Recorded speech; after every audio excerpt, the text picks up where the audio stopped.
एक जंगल में एक लोमड़ी रहती थी। उसकी जंगल में ही रहने वाले एक खूबसूरत हिरण से दोस्ती थी। दोनों अक्सर साथ समय बिताया करते थे। वे बात करते, खेलते और ढेर सारी मस्ती करते।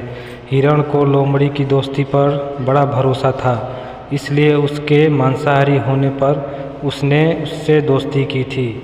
जंगल के अन्य जानवर उसे लोमड़ी से दूर रहने की सलाह देते, लेकिन उसे भरोसा था कि दोस्ती की खातिर लोमड़ी उसे कभी नुकसान नहीं पहुंचाएगी। एक दिन एक बूढ़ा शेर जंगल में आया।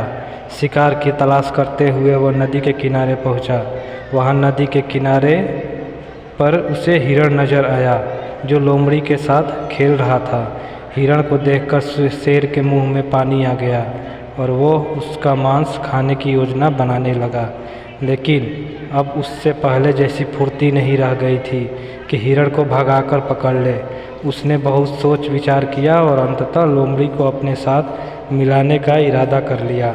अगले दिन उसने लोमड़ी को अपने पास बुलाया और उससे कहा, लोमड़ी, क्या तुम मेरी सहायक बनोगी?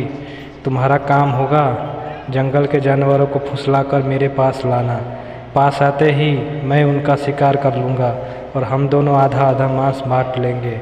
लोमड़ी ने शेर का प्रस्ताव स्वीकार कर लिया। अगले दिन से उसे काम शुरू करना था।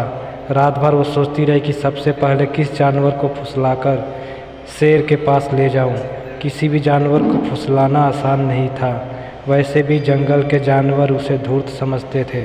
उसने सोचा क्यों न हिरण से ही शुरुआत की जाए, उसे फुसलाना आसान है। अगले दिन वह हिरण के पास गई और उसे फुसलाकर शेर की गुफा में ले गई। शेर ने झटपट मारकर हिरण को दबोचा और उसे मारकर उसका पूरा मांस खा लिया। लोमड़ी खड़ी देखती रह गई। बाद में उसने शेर से शिकायत की, तुमने वादा किया था कि आधा मांस तुम मुझे दोगे, लेकिन तुम पूरा मांस खा गए। तुमने मेरा भरोसा तोड़ा है। शेर उसे डपटते हुए बोला, पहले अपने गिरेबान में झांक कर देख। क्या तूने अपने दोस्त का भरोसा नहीं तोड़ा और उसे मेरा शिकार बनाकर मेरे पास नहीं लाई? भरोसे की नसीहत तब देना जब तुम खुद भरोसेमंद हो। अब चल भाग यहाँ से। जो अपने दोस्त की न हुई वो मेरा क्या होगी? लोमड़ी मुंह लटका कर वापस चली आई।